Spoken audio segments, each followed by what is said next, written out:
Bueno, pues para continuar con nuestro programa académico, a continuación vamos a tener un simposio, Acuerdos Nacionales contra las Enfermedades Crónicas No Transmisibles, y para vamos a tener la coordinación del doctor Antonio García de León Farías. Él es subdirector de Enfermedades Crónicas Degenerativas del Programa de Salud en el Adulto y en el Anciano. Le cedo la palabra.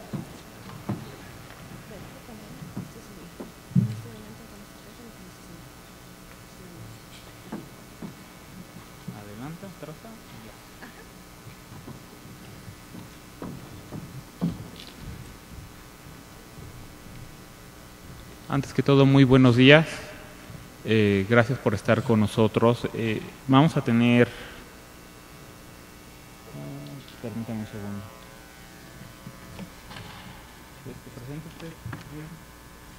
Ok, mientras que cargan las presentaciones, inicio presentando a los panelistas. Tenemos con nosotros la presencia de la diputada federal Perla López Loyo.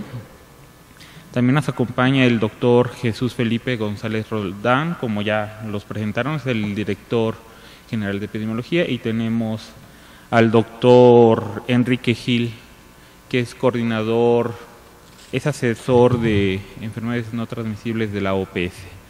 Como comentaron al inicio del evento, es muy importante empezar a conceptualizar a las enfermedades crónico no transmisibles. Siempre se ha hablado que estamos en una transición epidemiológica, y ya no estamos en la transición epidemiológica, ya estamos con las consecuencias de la transición epidemiológica. En México tenemos una lucha de enfermedades transmisibles y no transmisibles. Tenemos las enfermedades como VIH, tuberculosis, que están presentándose casos multidrogoresistentes. Y aparte estamos empezando a tener la presencia de enfermedades crónico no transmisibles como diabetes, hipertensión, obesidad, dislipidemia y sus complicaciones. Uno de los objetivos de este simposio es conseguir un acuerdo, pero no es solamente de los tomadores de decisiones, sino es una responsabilidad compartida desde el nivel federal, de las organizaciones no gubernamentales y la sociedad. Porque las enfermedades no transmisibles es un cambio de esquema de tratamiento. Antes era un tratamiento resolutivo y ahora tiene que ser un tratamiento preventivo de las complicaciones. Entonces, para empezar, va a haber un pequeño cambio de agenda. Va a estar con nosotros el doctor Jesús Felipe González Roldán,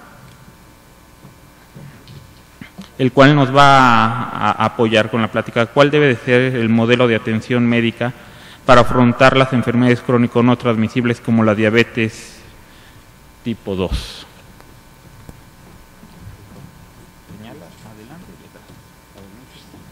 Adelante. Ajá.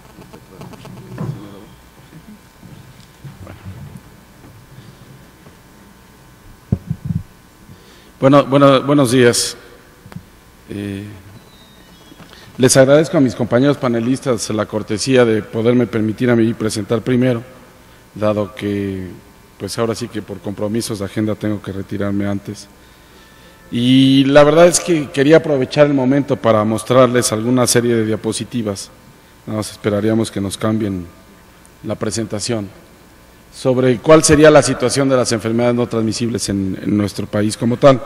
Como yo les decía, la realidad es que mucho se habla en términos de los tomadores de decisión de una transición epidemiológica. Si ustedes ven cualquier programa de salud o cualquier plan en términos de políticas públicas en salud, van a ver que se señala que México vive una transición epidemiológica, donde subsisten enfermedades de la pobreza junto con enfermedades del desarrollo. Y la realidad es que hoy en día, pues nuestro país enfrenta una problemática muy singular sobre lo que serían estas enfermedades no transmisibles y crónicas. ¿Sí, la siguiente? Perfecto. Gracias. Déjenme ver. Ahí está, ¿no? En donde uno de los grandes retos que tendríamos que señalar es si realmente estamos teniendo un desarrollo social adecuado dentro de nuestro país. Tenemos que decir que hoy tenemos altos índices de desempleo, si bien cada vez son menores, pero la realidad es que hoy tenemos todavía desempleo como tal. La inseguridad en la que estamos viviendo en cualquier entidad federativa o en cualquier ciudad de nuestro país es alta. Los niveles de educación están dejando aún mucho que desear. Por otro lado, lo que serían las políticas de migración en términos no solo de los mexicanos que expulsamos hacia los Estados Unidos, sino también de los centroamericanos que vienen a nuestro país, pero sobre todo la migración que se da de las áreas rurales hacia las áreas urbanas y de la que se da de las áreas suburbanas a las áreas urbanas de manera cotidiana. Es decir, realmente estamos teniendo problemas donde el fenómeno de migración es importante y también hoy tenemos que señalar de manera muy clara que por lo menos tenemos 40 millones de mexicanos que viven en condiciones de pobreza y de los cuales por lo menos 8 de cada 10 de ellos, es decir, estamos hablando como de 32 millones de mexicanos que viven en condiciones de pobreza extrema como tal.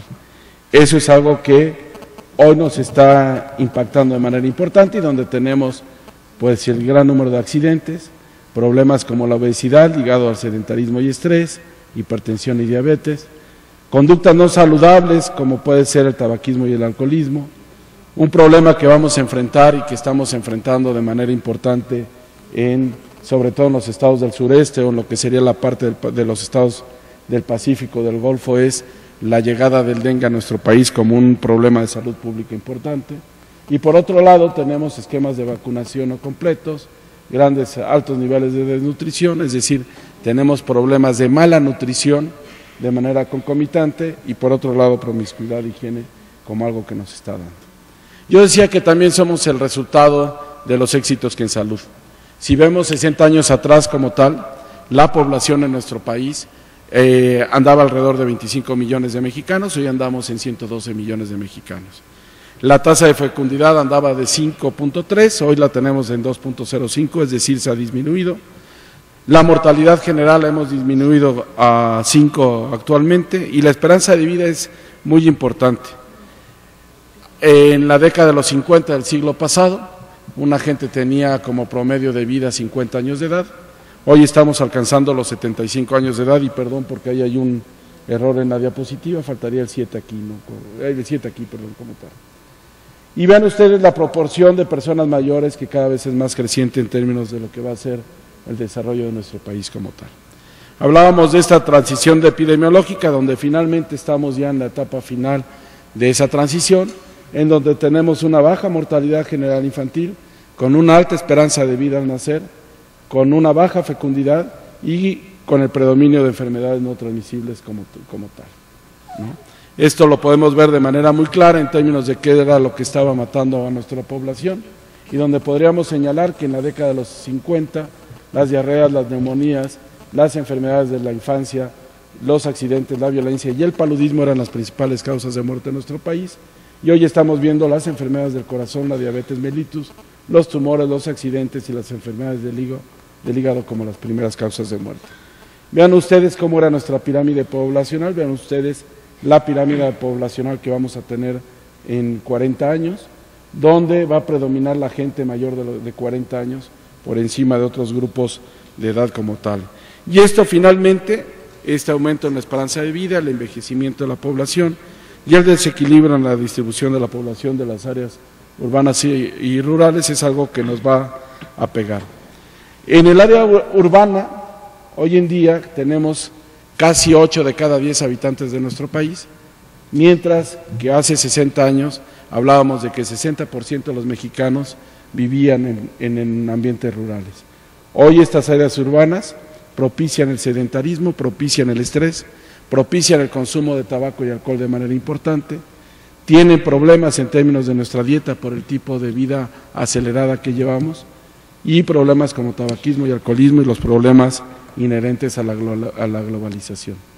Si vemos las principales causas de mortalidad, podríamos hablar que de estas 528,000 defunciones anuales que tenemos, pues 8 de cada 10 son debidas a problemas no transmisibles y vemos como las enfermedades del corazón, pues 1 de cada 5 defunciones se debe a esto, diabetes mellitus en segundo lugar, tumores malignos, enfermedades hepáticas, accidentes cerebrovasculares ligados a también este síndrome metabólico o a problemas vinculados con tabaco y lo que serían también las enfermedades pulmonares obstructivas crónicas, fundamentalmente ligados 9 de cada 10 de estas al consumo de tabaco como tal, ¿no? Cuando lo vemos en términos por género, podemos ver que también es importante la presencia de estas enfermedades no transmisibles en esto, ¿no?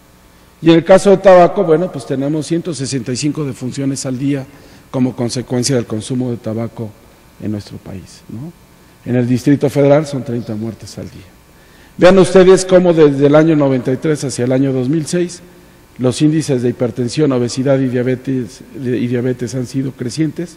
Hoy 4 de cada 10 mexicanos en edad adulta podemos hablar que traen un problema de hipertensión arterial, 3 de cada 10 de obesidad y por lo menos 1 de cada 6 problemas de diabetes como tal, ¿no? Podemos hablar de este incremento de las 3 patologías, como hay un efecto sinérgico cuando se combinan estas 3 patologías y que finalmente dan pie y origen a lo que sería el síndrome metabólico, que va a ser objeto de la discusión que ustedes van a tener durante todo el Congreso como tal, ¿no? Una parte importante es cuando vemos esta tendencia a la mortalidad por enfermedades crónicas no transmisibles. Vean ustedes cómo hace 60 años, 50 años, las enfermedades, las cardiopatías no representaban más que menos del 20% y vean cómo ha sido creciente la tasa. También lo vemos en el caso de las neoplasias, lo vemos en el caso de la diabetes, cómo la diabetes y las cardiopatías tienen un incremento muy importante y cómo en el caso de la nefropatía se mantiene estable como tal. Hace 50 años las enfermedades no transmisibles representaban solo el 7% de las defunciones, hoy hablamos de que están representando el 80%. Estas son unas gráficas de por qué es importante establecer políticas públicas que vayan inherentes. Y aquí yo les podría señalar, por ejemplo, cómo se ha venido incrementando el costo por muerte en pesos, en términos de la muerte prematura asociada al tabaquismo como tal, ¿no? Los números de años perdidos, vean ustedes también cómo cada vez perdemos generaciones, dado las defunciones tempranas de gente que, por problemas vinculados al tabaco y alcohol o problemas vinculados a las enfermedades no transmisibles como tal, cómo los dictámenes de invalidez son más crecientes por enfermedades cerebrovasculares, enfermedades isquémicas del corazón y otras formas de enfermedades del corazón en población menor de los 60 años como tal, y cómo finalmente también el perfil de las defunciones atribuibles en este caso al tabaquismo, pero si vemos también enfermedad cardiovascular, enfermedad pulmonar obstructiva crónica, lo que sería también problemas de cardiopatía isquémica, vamos a ver cómo también es creciente en términos después de los 60 años de edad como tal, ¿no? El consumo de cigarrillos, y eso es algo que nos debe de alertar, si lo vemos esto también en términos de alimentos, vamos a ver que hay una gráfica muy similar.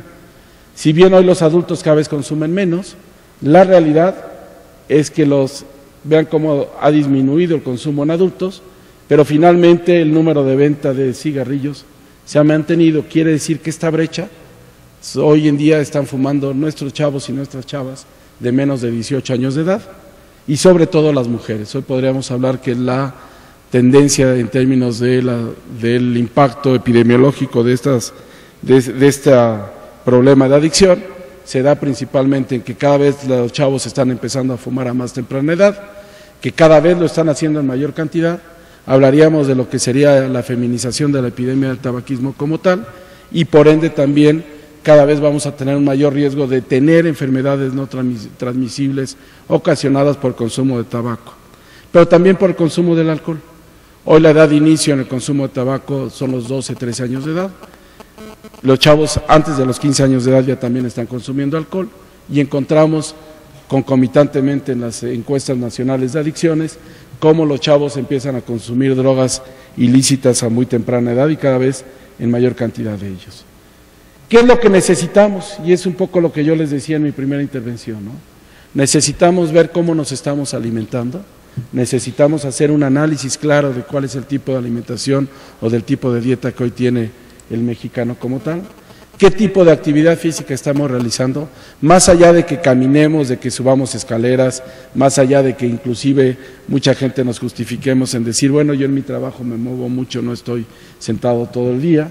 La realidad es que tenemos que enseñarle a nuestras generaciones actuales y futuras que por lo menos debemos dedicarle 30 minutos a la actividad física. Y más que a la actividad física, yo diría de manera muy clara al ejercicio como tal.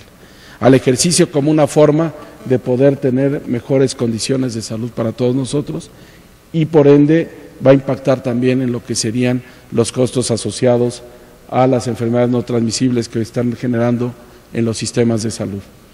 ¿Qué le estamos metiendo a nuestro cuerpo? ¿Cómo manejamos el estrés que en mayor o menor grado tenemos? Tanto el ama de casa como el obrero, como el campesino, etcétera, estamos sujetos a un estrés y esta relación con nuestro entorno y también las políticas de autocuidado de la salud en términos de la revisión periódica. Creo que hacia ahí es donde tenemos que apostarle. Para mí ha sido un placer estar con ustedes hoy por la mañana y solo les reitero, espero que este curso sea de su completo agrado y sobre todo que les deje una utilidad importante. Muchas gracias. Muchísimas gracias, doctor. Gracias. Sí. Antes de que se retire, una pregunta. Como líder de opinión, ¿cuál sería el mensaje que nos tendríamos que llevar, que tenemos que transmitir a nuestros pacientes, a nuestros familiares? ¿Cuál sería el principal objetivo, mensaje que tiene que llegar a ellos? Permíteme. Mira, yo creo que hoy en día uno de los problemas es que nos preocupamos mucho de la enfermedad y dejamos de hacer mucho por la salud, ¿no? Estamos acostumbrados a catalogar a los pacientes como prediabéticos, prehipertensos, precancerosos, etcétera, ¿no? Y yo ponía un ejemplo, de nada sirve que vayamos y hagamos una mastografía en alguna mujer si finalmente dejamos de hacerle al mismo tiempo lo que sería un examen de Papá Nicolau y sobre todo un abordaje integral del paciente. Hoy la verdad es que nuestros centros de salud y nuestros hospitales tienen que migrar en términos de verse como unidades de atención de enfermos para unidades de atención de sanos. Lo que tenemos que generar es una conducta donde nosotros vayamos a hacernos nuestros chequeos y es decir, propiciemos que la gente tengamos una conducta preventiva antes de una conducta curativa. Y lo estamos viendo de manera muy clara en los hospitales. Hace 60 años, la mayoría de los hospitales que se generaron en este país, pues básicamente lo que serían los promedios de día de estancia eran muy altos. Por lo menos un paciente que ingresaba a un hospital se quedaba en el hospital por lo menos 7 días en promedio. Hoy la realidad es que lo que se trata es que tengamos cirugías de corta estancia, pacientes ambulatorios, y generalmente esto debe de conllevar a tener una red social importante. Yo hoy decía también en alguna ocasión, vamos a tener cada vez población más grande y sin embargo seguimos propiciando la utilización de guarderías cuando finalmente cada vez tenemos menos niños que la requieran y sí necesitamos tener guarderías para adultos, estancias donde un adulto mayor se lleve, porque el entorno familiar trabaja o labora, se cuida al adulto mayor, tenga acciones de productividad, tenga acciones de actividad física, tenga acciones de prevención y promoción de la salud en términos de ya sea prevención primaria o secundaria, y finalmente luego pasen los familiares y se los lleven a su casa, ¿no? Pero, por ejemplo, en la formación de recursos humanos en salud también estamos fallando. Hoy, cada año salen 12,000 egresados de las carreras de licenciatura en medicina. De los 12,000, solo 6,000 van a alcanzar o van a tener la posibilidad de acceder a una especialidad médica y, sin embargo, las especialidades médicas que seguimos propiciando son ginecología y pediatría, donde por lo menos tenemos de esos 6,000, 1,000 plazas para ambas especialidades. La realidad es que cada vez tenemos menos nacimientos y cada vez tenemos, como ustedes vieron en mi presentación, y tenemos menos niños que atender. Y sin embargo, para geriatría o para un tipo de especialista, más hablando de una medicina integrada o medicina integral como tal, pues cada vez tenemos menos apoyos. La realidad es que el sistema de salud mexicano se tiene que replantear, tenemos que propiciar que tengamos unidades médicas intermedias entre el primer nivel de atención y el segundo nivel de atención, como sería el caso de las UNEMs que ustedes van a atender, pero necesitamos también involucrar más a las autoridades locales. La realidad es que hoy se ve que la salud solo se encarga el IMSS, el ISSSTE, Pemex, Marina y la Secretaría de Salud como tal, y sin embargo los estados dejan de invertirle en salud, los municipios dejan de invertirle a salud, a pesar de que tenemos regidores en salud, y necesitamos replantearnos lo que sería el sistema de salud. Yo creo que esa sería la visión que tenemos que emprender hacia los siguientes 50 años por lo menos, ¿no? Yo les agradezco de verdad su paciencia y espero haber contestado tu pregunta. Muchas gracias. Muchas gracias, doctor Jesús Felipe.